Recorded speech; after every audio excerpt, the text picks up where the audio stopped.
본문 말씀을 통해서 여호와의 친밀하심, 이와 같은 주제로 말씀을 전하겠습니다.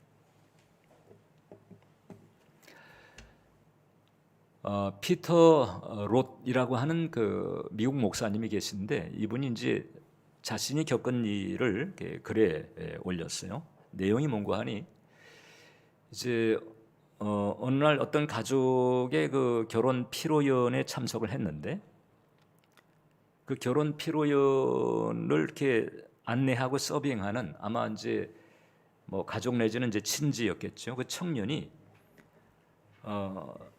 그 정원을 이제 물끄러미 바라보고 있는 이 목사님에게 다가와서 이런 얘기를 하더라는 거예요.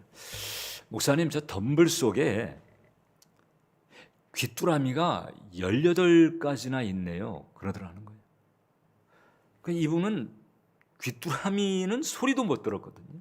귀뚜라미가 있는 줄도 몰랐고 소리는 듣지도 못했는데, 그 덤불 안에, 정원 그 덤불 안에 거기 귀뚜라미가 18가지가 있다고 하니까 놀랐습니다. 알고 보니까 그 청년이 이제 그 플로리다 주립대에서 곤충학을 연구하고 있는 대학원생. 그러니까 이제 이 곤충을 전공하기로 작정을 하고 연구하고 공부하고 파고들고 집중하고 이러면서 이 귀뚜라미의 세계가 열린 거죠. 그래서 귀뚜라미의 소리를 이제 알고도 어떤 종류인지 분별하는 데까지 갔다는 거예요. 이게 바로 이제 집중 혹은 또 몰입하는 이런 과정이 트여졌을 때에 생기는 민감함 같은 것인데, 주님하고 우리 사이도 마찬가지입니다. 주님하고 우리 사이에도 그 집중하는 길이 트여지는 것이 대단히 중요하다. 그게 될 때 비로소 우리가 주님의 신호를 받거나 혹은 레마의 은총을 받거나 주님의 음성을 듣거나 성령의 감화를 받거나, 이게 다 같은 그 은혜를 말합니다. 본질적으로 이제 그런 길이 열리게 되고, 그 다음에 그런 일관성을 우리가 이제 계속 유지하려고 노력하면 되는 거죠. 이게 우리가 하나님을 만난 뒤에 우리의 내면에서 일어나는 일이어야 한다는 거죠. 중생을 했는데 중생한 뒤에 신앙의 진보가 별로 없고, 그 신앙의 진보가 없다는 것은 주님과의 사이의 거리감이 좁혀지지 않는다는 거거든요. 그래서 하나님과 사이에서 이제 친밀감을 실감하지 못하는 이제 이런 변화가 이게 초기에 혹은 입문 과정에서 때로 약하거나 없을 때가 있을 수 있어요. 그러나 이제 길게 보면 마치 출산한 아기가 자라는 것처럼 이런 변화가 나타난다는 거죠. 그래서 그리스도를 닮아가는 이런 영적인 성장이, 이게 빠르든 느리든 있고, 그 다음에 그런 과정에서 주님과의 사이에 친밀감이 좋아지는 이런 변화가 중생한 이후에는 나타나게 돼 있다라고 하는 것입니다. 우리가 이제 이 신앙생활의 지향점을 우리가 예수 그리스도를 닮는 데 두자고 하잖아요. 여기에 대해서 이제 우리가 그 예수 그리스도를 닮는다는 것이 무엇인가, 이것에 대한 그 핵심을 잘 모르면 막연할 수 있습니다. 그냥 선행, 뭐 착하게 살고 용서하고 살고 좋은 성품으로 이렇게 착하게 살면 되는 거 아닌가, 이제 이렇게 생각을 하는데, 그리스도를 닮는다는 것이 대단히 중요한 이유가 있습니다. 그것은 뭔가 하니, 그리스도께서 비로소 이 땅에서 하나님과 함께 지낸다는 것이 어떤 것인지 이걸 우리에게 보여주신 분이거든요. 그러니까 이 땅에서 하나님의 주 되심을 증거하거나 하나님의 주 되심을 산다는 것이 무엇인가를 우리에게 알려주시는 분, 그것을 샘플처럼 보여주신 분이에요. 뭐 굳이 시범처럼 보여주시려고 했다고는 할 수 없지만은 어떻든 예수님은 도리 없이 하나님과 함께 동행하는, 또 하나님을 알게 된 사람, 하나님과 하나 된 사람이 이 땅에서 어떻게 사는가를 그대로 보여주신 거죠. 보이지 않는 하나님을 어떻게 대해야 하는지, 또 하나님의 뜻을 어떻게 따라야 하는지, 하나님의 기준이 있잖아요. 이거 하나님의 기준을 이제 알게 된 거잖아요. 중생하면서 처음에는 잘 모르지만은 갈수록 이제 성경을 알고 또 하나님의 마음을 헤아리면서 그 하나님의 기준을 알게 되는데, 그 하나님의 기준으로 세상을 어떻게 대해야 되는지, 세상 일들을 어떻게 다뤄야 되는지, 이것을 예수님께서 우리에게 보여주셨단 말이죠. 그러니까 예수님을 닮는다라고 하는 것은 하나님과 동행하는 삶, 하나님을 따르는 삶이 어떤 것인가를 잘 하겠다는 뜻인 거지. 내가 중생을 했는데 예수님을 닮은 모습이 내게 잘 안 보인다 하게 되면 사실 하나님과 동행하는 삶, 하나님을 따르는 삶을 제대로 살 수 있다고 할 수가 없는 거예요. 그래서 예수 그리스도를 닮는 것이 대단히 우리에겐 중요하다는 거죠. 근데 이런 삶이라고 하는 것은 이제 중생으로부터 시작합니다. 그래서 중생은 이 중요한 사건이잖아요. 일단 이 땅에 존재한 사람은 중생을 체험해야 되는데, 자, 중생이 무엇인가를 같이 한번 읽겠습니다. 중생이란 성령께서 내 안에서 나의 의식을 열어 영의 감각을 살아나게 하여 하나님의 존재와 사랑을 알고 하나님의 법을 알게 된 사건. 성령께서 내게 오셔서 나의 의식을 열었습니다. 그래서 이제 영의 감각이 깨어나게 해서 하나님을 알고 하나님의 존재, 하나님의 사랑을 알고 하나님의 법, 즉 하나님의 기준을 깨닫게 된, 이제 그것의 시작이라고 볼 수 있죠. 그런 삶의 시작입니다. 그래서 이제 이 중생을 하게 되면 일단 하나님의 디테일에 대해서 많이 알지는 못해도, 또 아직 성경을 지금 잘 모를 테니까 이제 중생을 해서, 그러니까 이제 하나님의 법과 기준에 대해서 충분히 알지는 못해도 일단 또 다른 세계, 또 다른 기준이 있다고 하는 사실을 엄연히 깨닫게 되면서, 그게 이제 영의 각성이죠. 그러면서 그 영의 각성이 이제 삶에까지 지대한 영향을 미칩니다. 그래서 성품의 변화를 가져오게 하고, 가치관의 변화, 그 다음에 세계관의 변화, 그 다음에 사람들과 가졌던 그 관계의 변화, 이런 여러 가지 이 폭넓은 그리고 혹은 또 깊은 그런 실질적인 변화를 가져온다. 중요한 것은 이런 변화들을 가져오는 중생이라고 하는 사건 자체가 우리의 생각을 통해서 일어나는 거지. 생각의 영역에서 일어나는.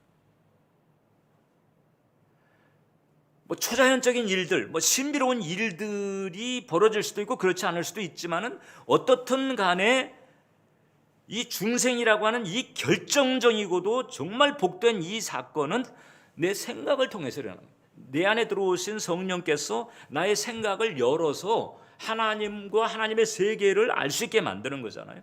그게 생각의 영역에서 일어나는 거죠.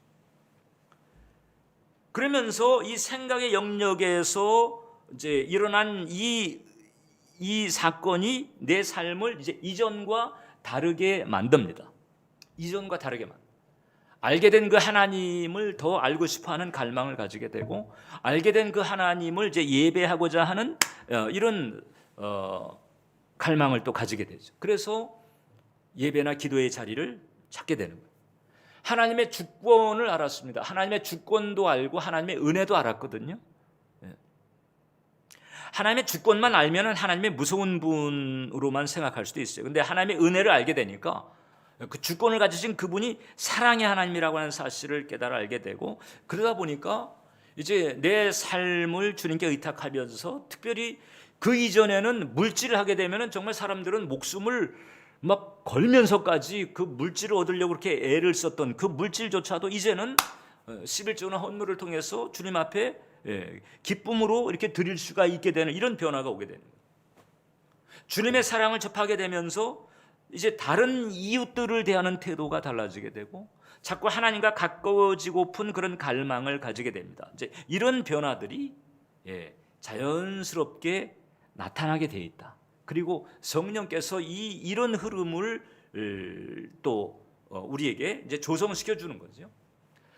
그런데 이제 중생을 했다고 하는데, 그래서 이제 교회를 다니게 되는 거잖아요. 이제 교회를 다니는데 10년이 지나고 20년이 지나도 10년 전, 20년 전하고 교회 다니는 것 말고는 거의 이제 변화가 별로 없다. 이렇게 되면은 이게 이제 좀 이제 심각한 상황이 되는 거죠. 둘 중에 하나입니다. 둘 중에 하나. 첫 번째 몽고한이 중생한 게 아닐 수도 있어요. 중생한 게 아니면 어떻게 교회를 그렇게 길게 다니나? 종교성이 민감한 경우.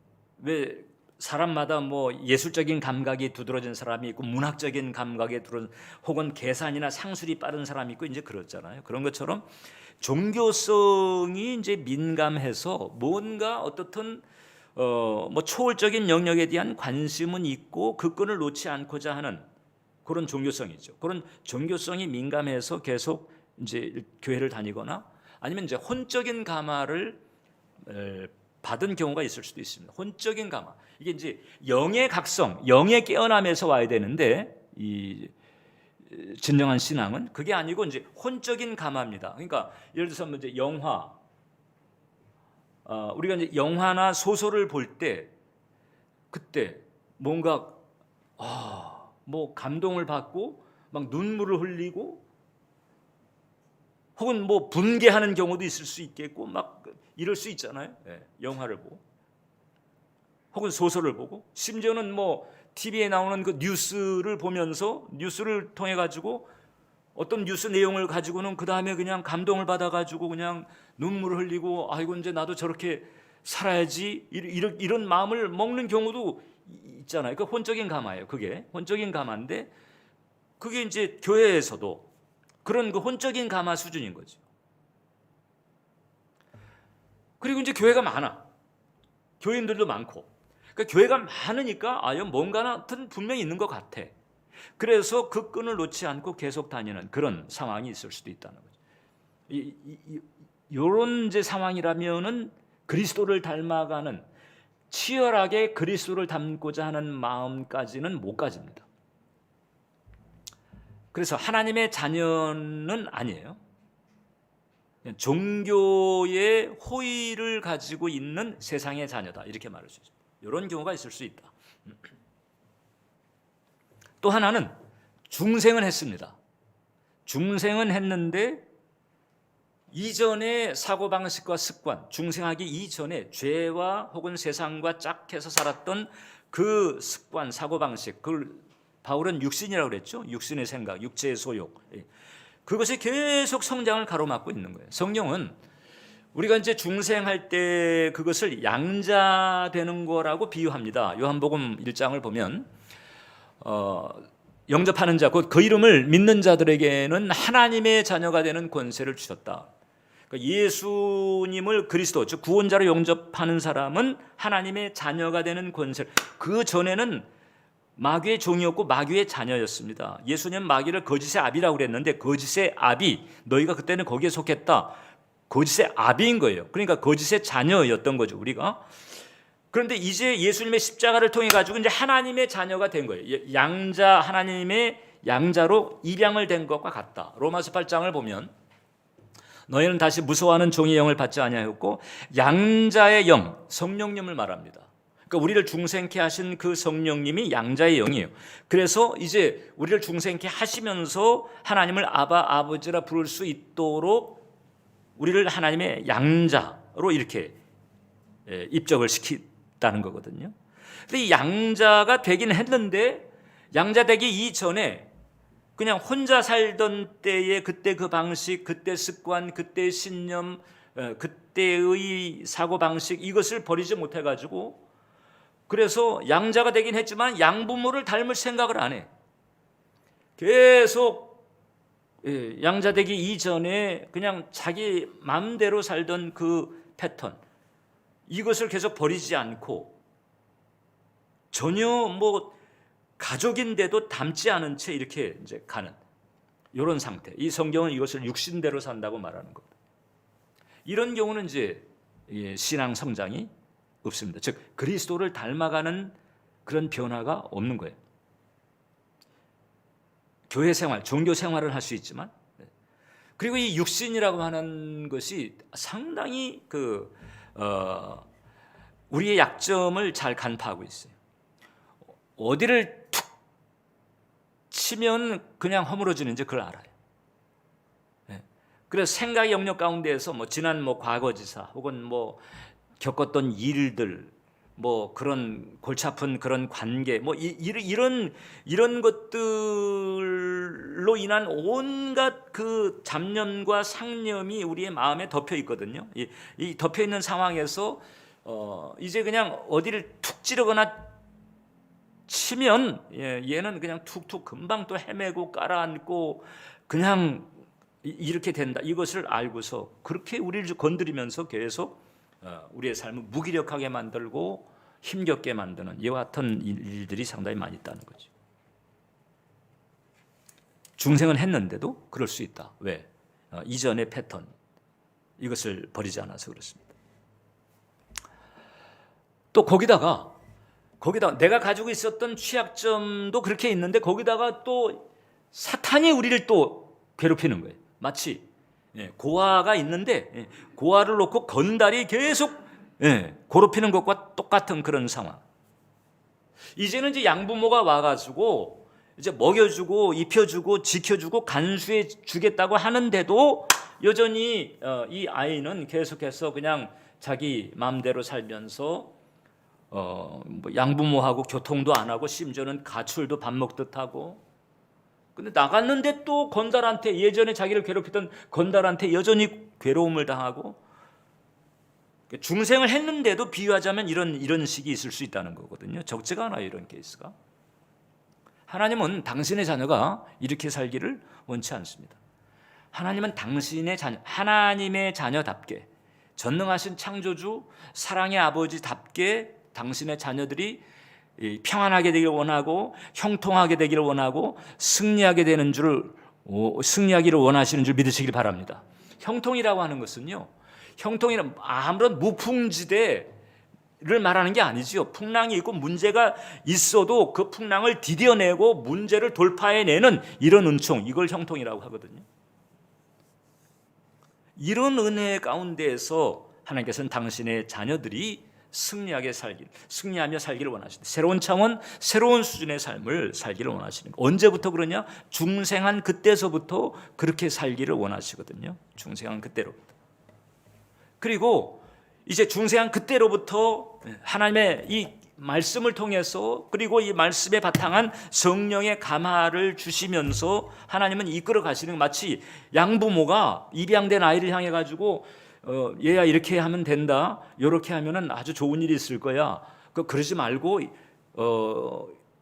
이렇게 따라와야 돼, 이렇게 좋은 길, 행복할 수 있고 평안할 수 있고 승리할 수 있는 그런 길을 자꾸 이제 양부모가 아이한테 가르쳐 주잖아요. 그런 것처럼 하나님도 우리에게 그렇게 가이드를 하시는데, 그런데 우리가 귀를 안 기울이는 거예요. 귀를 안 기울이겠다고 하는 것 자체도 몰라요. 그냥 이전의 생각, 이전의 습관에 그냥 파묻혀 있어가지고, 즉 육신의 생각은 사망이고 영의 생각은 생명과 평안이라고 그랬는데, 육신의 생각에 그냥 파묻혀, 이전의 생각과 습관에 파묻혀, 그래서 자꾸 이제 하나님께 가까이 오지 못합니다. 로마서 8장 7절을 보면 육신의 생각은 하나님과 원수가 되나니 이는 하나님의 법에 굴복하지 않을 뿐 아니라 할 수도 없습니다. 이게 중생한 자의 내면에 이게 벌어질 수 있는 일이라고 하는 거거든요. 근데 우리가 이제 이런 상태를 우리가 깨닫고 이제 마음의 귀를 주님께 기울이려고 하게 되면 달라져요. 마음의 귀를 주님께 기울여서 주님의 그 이끄심, 마치 양부모가 이제 입양한 자녀에게 그 아이의 행복과 평안과 성공과 축복을 위해서 가이드를 하잖아요.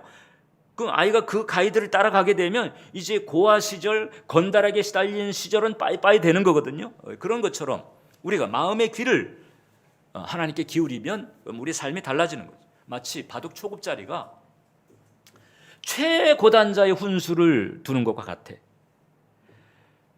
소급자리 쓰려고 형편이 없지만은 최고단자가 두라는 대로 딱딱 두니까 게임마다 깨지질 않죠.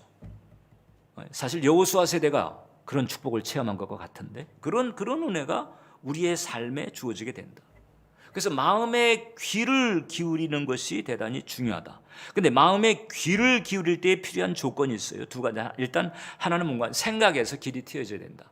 마음의 귀를 기울인다는 것은 내 생각에 벌어지는 거예요. 그래서 여전히 여러분 각자의 그 생각은 여러분의 삶의 그 성패에 있어서 대단히 중요하다.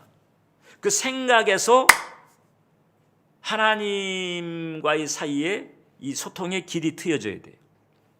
그 다음에 두 번째는 우리가 사람 간의 관계에 있어서도 사람 사이에 길이 트여지려면 어떻게 됩니까? 집중과 소통에 대한 훈련을 하잖아요. 그죠? 결혼해가지고 부부지간에 처음에는 첫사랑 낭만적인 사랑에 그냥 몰랐다가 이제 24시간 같이 붙어 살게 되면 이제 다른 부분들이 확 드러나거든요. 그때 그 다른 부분들에 대해서 그걸 무감각하면요 같이 살기 어렵습니다. 아, 이 사람은 나하고 이게 다르고 저게 다르구나. 그래가지고 그 다른 거를 서로 간에 중립적으로 맞출 수 있으면 좋은데 만약에 그게 힘들면은 그때는 다른 걸 받아들여야 돼요. 다름을 수용을 해야 돼. 그 다름을 수용하지 못하면 행복한 삶을 살 수가 없어요. 근데 뭐가 다른지 그걸 이제 알아야 되는 거죠. 공부도 필요하고, 아, 이 부분은 내가 수용해야 된다. 이 부분은 같이 맞춰야 된다. 이게 있어야 되거든요. 그렇게 되면 그렇게 하면서 이제 어떻게 되는가? 사람 사이에도 친해지는 것처럼 하나님과의 사이에도 친해지는 은혜가 임한다. 그러니까 하나님과 사이에 친해지게 되면 친밀함이잖아요. 친해지게 되면 어떻게 되는 거 아니에요? 시편 25편 오늘 우리가 읽은 말씀이죠. 여호와의 친밀하심 이 그를 경외하는 자에게. 자, 경외하는 자입니다. 경외라고 하는 조건이 필요한 거예요. 경외라고 하는 조건이 구비되면 여호와의 친밀함이 열리게 되는데 그 친밀함이 열리게 되면 일단 그의 언약을 그에게 보이신다. 하나님께서 예비하신 그 은총들을 깨닫게 하신다. 이게 이제 주님의 음성으로 들려줄 수도 있고 성령의 감화로 올 수도 있고 이거 역시 생각을 통해서 오는 거예요. 생각의 형태로 생각의 영역을 통해서 우리에게 주어지는 거예요. 그리고 또 내 발을 그물에서 벗어나게 하신다. 이 세상은 아담의 타락 이래로 덫과 같은 것도 있고 사탄의 덫이죠. 그 다음에 함정, 수렁 뭐 이런 것들이 가득하잖아요. 그런데 여기에서 우리 발을 그물에서 지키는 것과 같은 그런 은혜를 받게 한다는 거죠. 뭐가? 여호와의 친밀하심. 여호와의 친밀하심이 어떻게 하는? 여호와 하나님과 친하다 보니까 하나님께서 가르쳐 주시는 거죠. 그렇게 하면 안 된다. 이 길로 와야 돼. 요건 요렇게 좀 했으면 좋겠다. 하나님의 말씀에 바탕해서 구체적인 적용을 할 수 있도록 나의 생각을 통해서 생각의 형태로 내게 열어주신다. 이 은총을 우리가 접해야 되는 거예요. 하나님은 영이시죠. 그래서 이 영적인 분이고 영의 세계가 있는 건데 영의 세계에 영적으로 존재하시는 이 하나님하고 친밀함에 이르려면 하나님하고 친밀함에 닿을 수 있는 마음의 상태가 필요하거든요. 근데 보통 이제 우리는 이 나를 둘러싼 이 만상을 우리가 분별할 때에 주로 그 5가지 감각을 사용합니다. 시각, 촉각, 미각, 후각, 그 다음에 청각 이런 감각을 통해 가지고 우리가 우리 세계를 우리가 이제 분별하고 판단하고 관계를 가지는 거죠. 그런데 하나님은 영이시기 때문에 또 영적인 세계는 이런 감각 가지고는 안 되는 거예요. 이런 감각 이상의 특별한 그런 경로가 필요하다.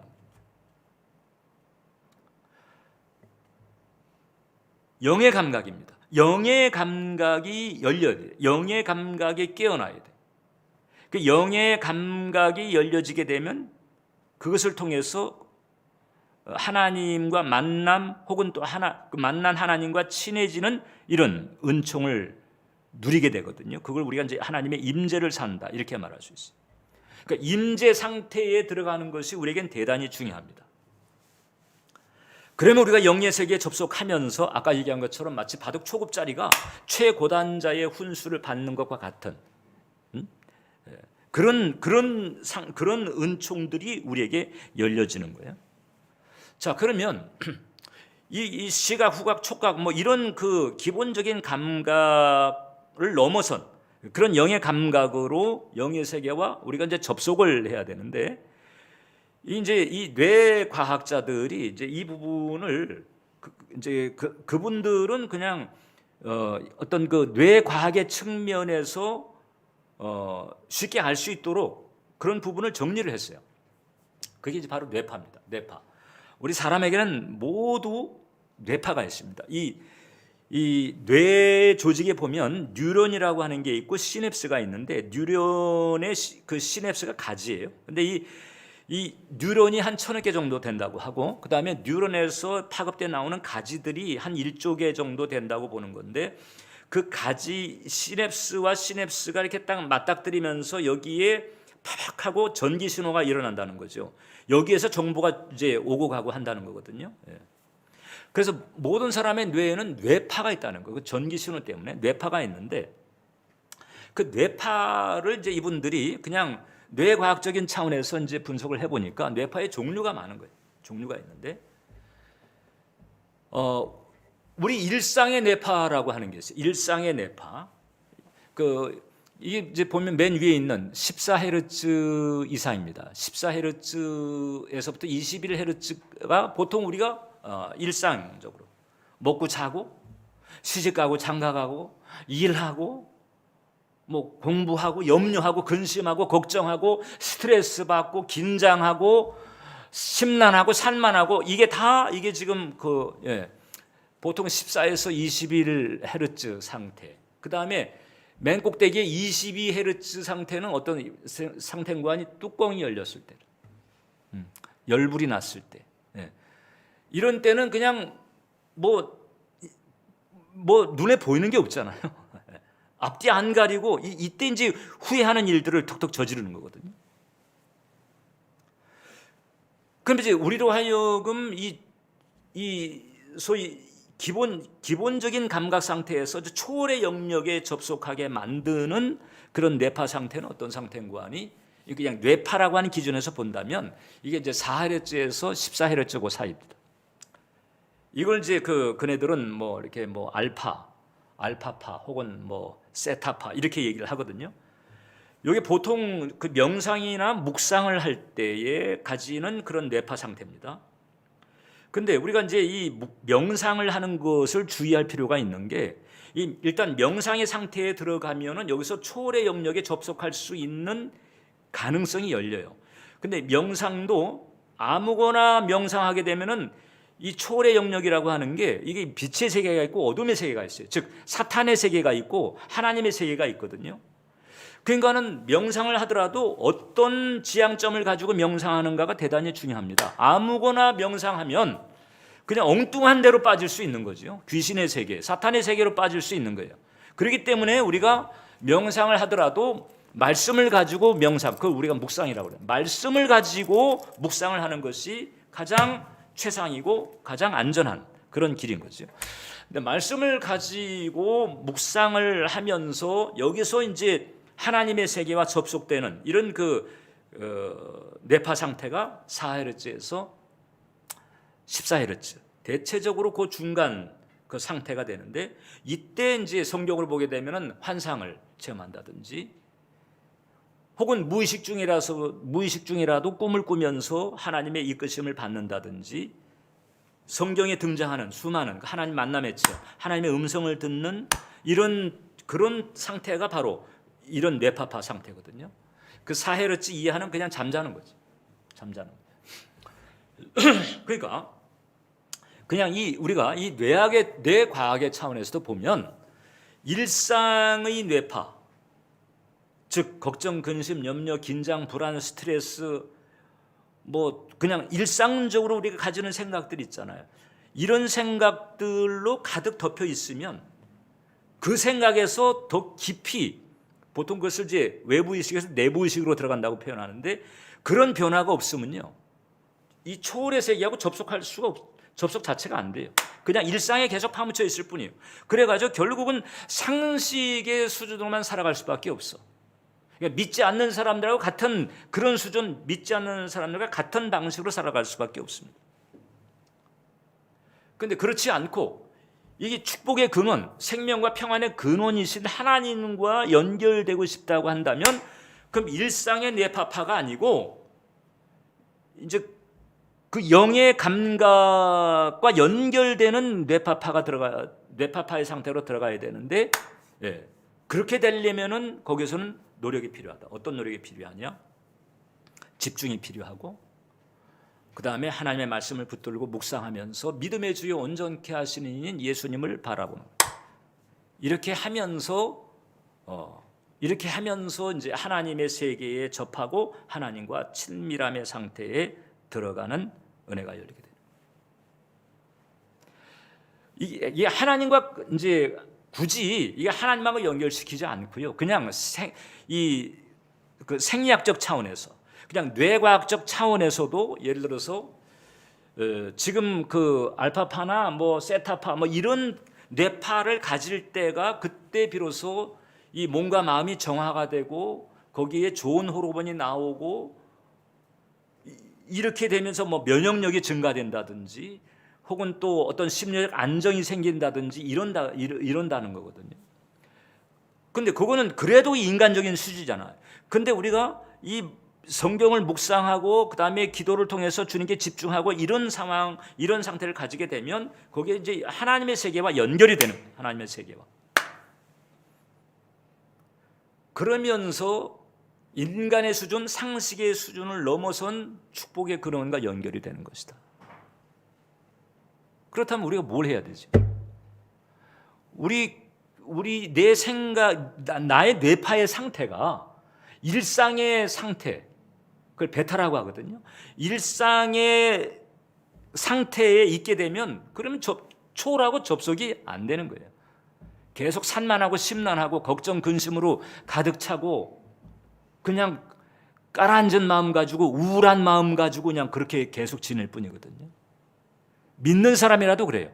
하나님을 알아도 마음 상태가 그 수준에서 벗어나지 못하면 결국 하나님의 역사는, 믿음의 역사는 체험하기가 어려워요.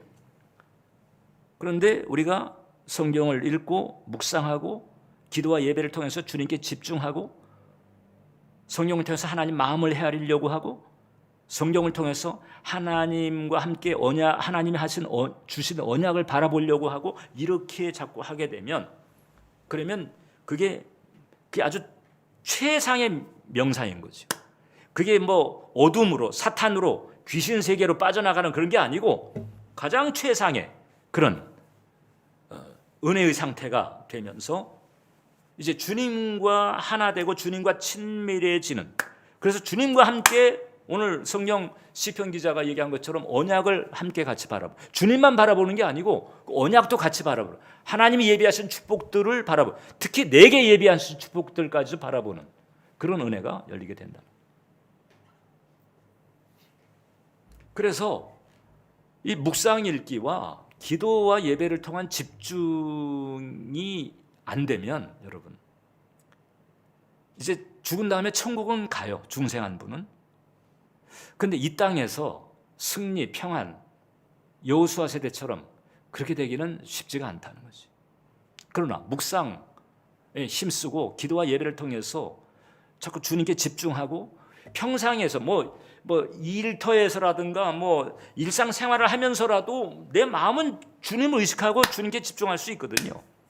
그래서 그런 상태를 계속 유지하게 되면 그것을 자꾸 이제 그쪽 세계, 그러니까 하나님의 세계에서 지금 이 땅에 사는 나의 의식의 세계로 이렇게 열려지고 주어지는 이런 은총들이 부어진다. 얼마만큼 좀 집중하는 게 좀 좋을까요? 자, 이거 그냥 요 정도 우리가 참조 삼아 이렇게 이 정도 마음을 가지고 집중하면은 효과가 더 분명할 것 같아요. 어떤 젊은이가 어떻게 하다가 예전에 어떻게 하다가 존경받는 왕을 만나게 된 거예요. 그래 얘기를 나누다가 이 고민거리를 털어놓게 됐어. 그래가지고 어떤 고민거리인 거야? 아, 폐하, 저는 그냥 어떻게 제가 마음을 그렇게 지키려고 해도 이렇게 사람들하고 어울려 살다가 혹은 뭐 거리를 이렇게 지나다 보게 되면은 이것도 유혹이 되고 저것도 미혹이 되고 이래가지고 자꾸 마음이 흐트러지고 어떨 때는 덜컥덜컥 그냥 죄도 저지르고 이래가지고 참 고민될 때가 많습니다. 어떻게 하면 이렇게 내가 이 유혹이나 미혹에서 내 마음을 지키면서 이렇게 평안하게 살 수가 있을까요? 진짜 알고 싶냐? 알고 싶습니다. 그러니까 왕이 그 앞에 이제 포도주 잔이 있는데 포도주 잔을 딱 갖다 놓고 그 다음에 포도주를 쭉 가득 채웠어요. 이거 들어라. 이걸 딱 들고 있어라. 이거 딱 이제 딱 들고 있으라니까 이제 들고 있게 됐죠. 딱 그러고서는 왕이 뭐라는 거예요? 자네 이제부터 이 포도잔을 들고 저 밖에 있는 그 시정의 거리를 한 바퀴 삥 돌고 오거라. 그러는 거예요. 그러고는 옆에 있는 싱하에게 자기 칼을 딱 주면서 뭐라는 거야? 자네는 이 청년 뒤를 따라가다가 이 청년이 이 포도잔에서 포도주 한 방울이라도 흘리게 되면 바로 그 자리에서 이 칼을 가지고 목을 쳐라. 이렇게 한 거예요. 이제 왕의 엄명이 떨어진 거야. 그러니까 이 청년이 이제 왕이 시키는 대로 해야 되잖아. 그래가지고 이 포도잔을 들고 그 다음에 이제 거리를 한 바퀴 쭉 이제 돌아와야 되는데 이 한 방울 여기서 떨어지게 되면 이제 뒤에서 칼이 날라올 판이요. 그러니까 이거 안 떨어뜨리게 하려고 그냥 이렇게 하고 어떻게 해가지고 이제 살아 돌아왔어. 그래가지고 이제 왕 앞에 딱 왔더니 그렇게 엄명을 내렸던 그 왕이 갑자기 분위기가 이제 온화하게 바뀌면서 거리를 이렇게 쭉 돌아왔을 때 보고 들은 것을 얘기해라. 보고 들은 게 없는 거예요 지금. 온통 여기에 지금 집중해가지고 보고 들은 게 없어요. 뭐 많았는데 뭐 보고 들은 기억이 없어요. 그 제가 아무것도 본 것도 없고 들은 것도 없습니다. 아니 거리를 다녀왔는데 본 것도 없고 들은 것도 없다니. 폐하, 제가 지금 이 포도주 잔 여기 집중하느라고 본 것도 들은 것도 기억이 없습니다. 그렇게 살거라. 네, 그렇게 살아. 좋은 것에 집중하고 거기에 마음을 들여서 그렇게 살아라. 사실 하나님이 지금 우리에게 그렇게 얘기하고 있는 것 같아요. 좀 여기에 좀 집중. 그렇게 집중하면 그러면 뭐 흔들릴 것도 없고 뭐 시험 탈 일도 없고 유혹받을 일도 없고 오히려 하나님과 함께 친해져서 언약을 볼 수 있고 그물에서 벗어날 수 있다는 거죠. 그러니까 성경이 말하는 그 육신의 생각, 지금 뇌과학자들이 말하는 그 소위 베타파라고 하는 거, 그 일상의 주파수, 일상의 주파수는 성경이 그 육신의 생각이라고 하는 거거든요. 육신의 생각은 죄에 대한 집착도 있지만은 그냥 하나님 없이 생각하는 모든 생각들이 다 속해요. 이 육신의 생각들은 임재 주파수에 들어가지 못하게 합니다. 그러면 중생했어도 하나님하고 친해지기는 어려워요. 그냥 습관처럼 버릇처럼 혹은 두려움이나 의무감으로 교회를 다니지 친해지는 못합니다. 그러니까 이거를 우리가 해결받으려면은 이게 이제 이 임재 주파수로 들어가야 돼. 그러면 이제 육신의 생각들을 죽여야 되거든요. 성경은 이것을 육신을 죽인다고 말합니다. 그러면 비로소 그때 느끼게 되고 들리게 되는 거예요. 요한복음 10장 27절이 이제 열리게 되는 거예요. 내 양은 내 음성을 들으며 나는 그들을 알며 그들은 나를 따르느니라. 미국의 그 찰스 스탠리라고 하는 목사님이 계십니다. 이분이 참 신실하고 탁월하신 목사님이에요. 이분이 이제 미 남침례 교단, 미국에서 제일 큰 교단이에요. 거기 총회장을 2번씩이나 지내신 분인데 늘 이제 묵상에 힘쓰고 또 성령을 따라 살려고 애를 쓰는 분입니다. 어느 날 이제 이 교회, 자기 교회에서 이제 대규모 땅을 사게 됐습니다. 그래서 그간에 이제 이 땅 문제를 놓고 신경전을 벌이고 온 거죠. 가격 때문에. 그러다가 이제 드디어 땅 주인과 만나가지고 어떻든 이제 계약을 성사시키는 이제 그런 날이 됐어요. 근데 그날 아침에 성경을 읽게 됐어요. 성경을 읽은 그날 아침에 그 본문이 쭉 있었는데 그 중에서 이 말씀이 마음에 딱 다가왔어요. 시편 77편인데 하나님이요 주의 도는 극히 거룩하시오니 하나님과 같이 위대하신 신이 누구오니까 주는 기이한 일을 행하신 하나님이시라. 여기서 기이한 일을 행하시는 하나님, 이 대목이 딱 와닿아가지고 그래서 묵상하면서 말씀 기도를 한 거예요. 주님은 기이한 일을 행하시는 분이시오니 오늘 그 기이한 일을 행하여 주시옵소서. 오늘 제가 그 기이한 일을 보게 해 주시옵소서. 그냥 말씀 기도를 그렇게 한 거예요. 그리고 이제 약속된 시간에 땅 주인을 만나러 갔어요. 그 땅 주인을 만나가지고 이제 한바탕 이제 이게 흥정이 벌어질 참이죠. 그 이제 땅 주인이 딱 만나가지고 먼저 질문을 던지는 거예요. 목사님, 이 땅을 구입하는데 교회에서는 도대체 얼마나 예산하십니까? 얼마나 예산하십니까? 딱 이제 먼저 얘기가 걸어왔어요. 그래서 이제 생각하는 바를 얘기하려고 하는데 갑자기 속에서 주님이 대답하지 마라. 생각을 통해 대답하지 마라. 그래서 이제 찰스 스탠리 목사님은 이제 익숙한 거예요. 이제 그간 많이 친해져서 이거 주님 말씀 아니네, 주님 말씀이네. 이래가지고 대답하지 말라고 하시니까 입을 꾹 다물고 아무 얘기 안 하고 있는 거죠. 이게 어색한 분위기야 지금. 뭐 말을 해야 흥정을 붙이고 뭐 이렇게 될 텐데 아무 말 안 하고 가만히 있으니까 땅 주인이 이게 지금 무슨 경우인가? 아니 목사님 좀 대답 좀 해보세요. 근데 계속 대답하지 말라. 한마디 안 하고 입을 탁 다물고 있으니까 땅 주인이 지가 못 견뎌가지고 그래서 값을 딱 제안을 했는데 그 사람은 나중에 이제 그 후회했다는 거잖아요. 근데 어떻게 값을 딱 제안했는데 이 교회 쪽에서 기도했던 그 금액을 얘기하더라는 거예요.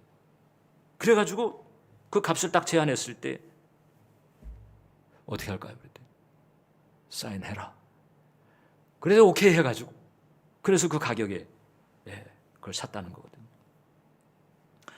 그 어떻게 보면 상식적이지 않잖아요. 어색한 상황이잖아요.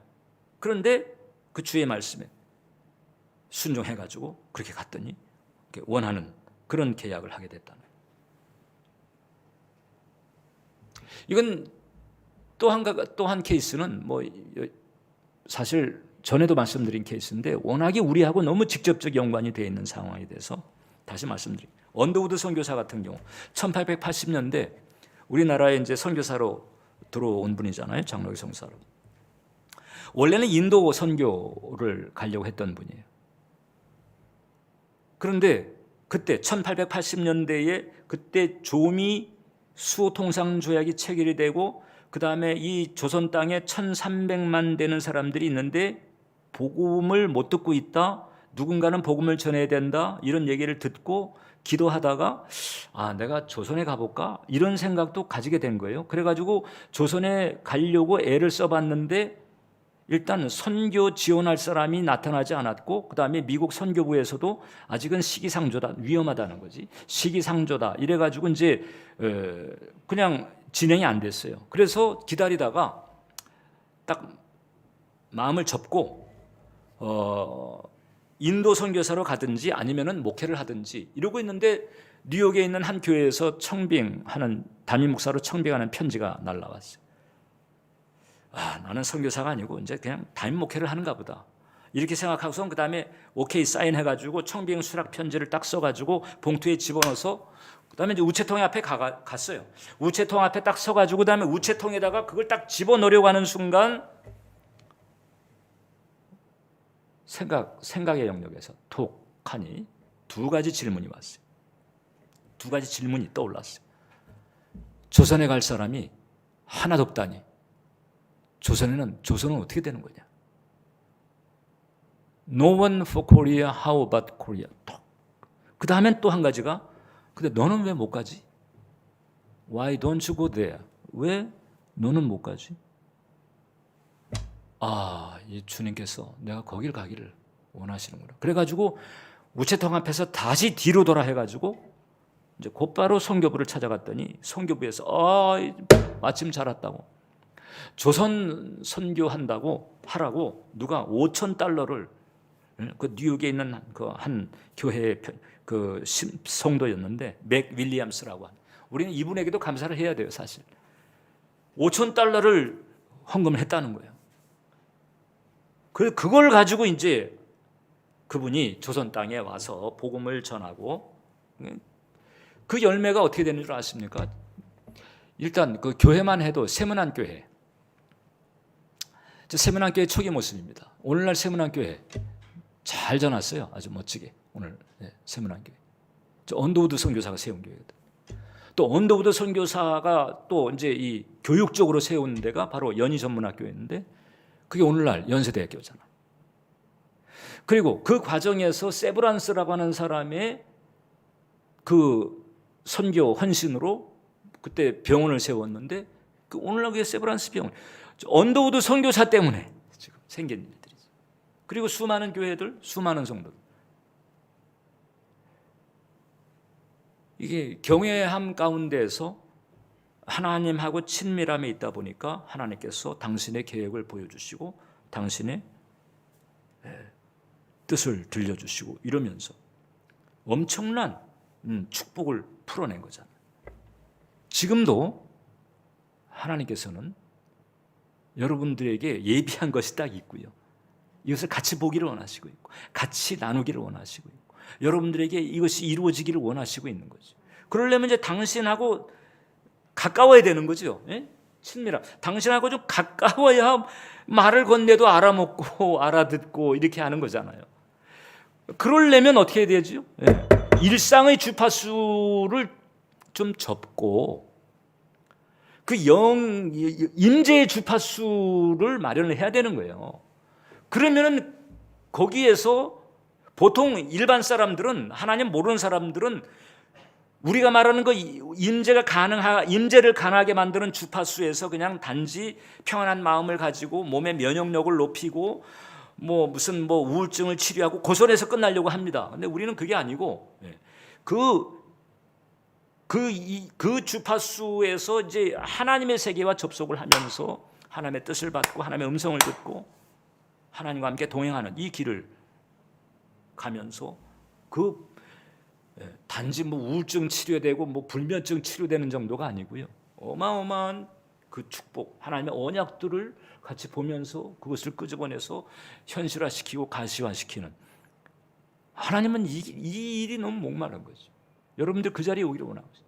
그러려면 어떻게 돼요? 성경을 읽고 성경을 묵상하고 기도와 예배를 통해서 집중하고 일상에서도 주님, 예수님 그 이름 석자 거기 집중하면서 가야 이 일상의 이 뇌파들, 이 육신의 생각들, 얘네들을 우리가 떨어버릴 수 있는 거거든요.